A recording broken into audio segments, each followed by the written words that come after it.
సంగారెడ్డి జిల్లా న్యాల్కల్ మండలం మల్గి గ్రామంలో శనివారం నిర్వహించిన Asha healthy heights and additions private limited company ప్రజాభిప్రాయ సేకరణ కార్యక్రమం ప్రశాంతంగా జరిగింది. గ్రామస్తులు ఎన్జీఓలు భారీగా వచ్చి తమ అభిప్రాయాలను తెలిపారు. గ్రామానికి చెందిన కొంతమంది కంపెనీని వ్యతిరేకించగా కొంతమంది కంపెనీని సపోర్ట్ చేశారు. ప్రజాభిప్రాయ సేకరణ నిర్వహించిన అధికారులు జరిగిన కార్యక్రమానికి సంబంధించిన వీడియోలు, ఫోటోలు తీశారు.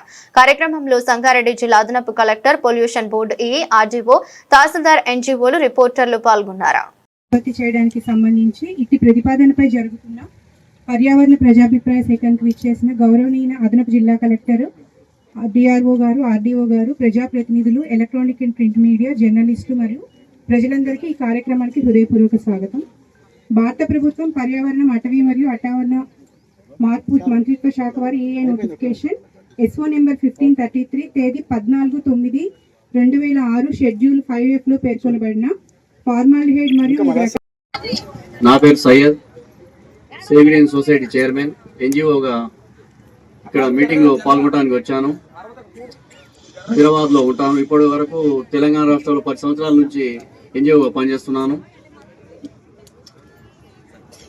అడిసెస్ private limited, Asha field health public hearing కార్యక్రమానికి విచ్చేసిన అడిషనల్ కలెక్టర్ గారికి, పొల్యూషన్ బోర్డు ఈఈ గారికి, మళ్ళీ గ్రామస్తులకు, రిపోర్టర్లకు, ఎన్జిఓలకు నమస్కారం.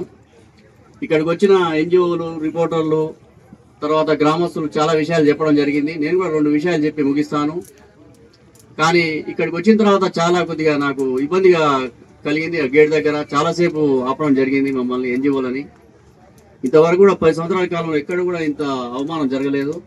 వెళ్ళిపోదాం అనుకున్నాం. తర్వాత మళ్ళీ పోలీస్ మిత్రులు మమ్మల్ని లోనికి ఆహ్వానించడం జరిగింది.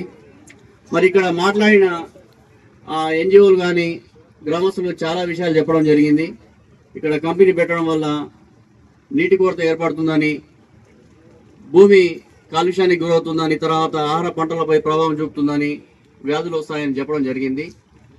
మరి వీటన్నిటిని కూడా మరి ఈ కంపెనీ యాజమాన్యం కానీ మరి ప్రభుత్వం కానీ పరిగణలోకి తీసుకోవాలి. మరి సమస్యకు మరి పరిష్కారం చూపిన తర్వాత చేస్తే బాగుంటుందని నా అభిప్రాయం. నాకు ఈ అవకాశం ఇచ్చిన ప్యానెల్ కమిటీ మెంబర్లకు ధన్యవాదాలు తెలుపుతున్నాను. Thank you.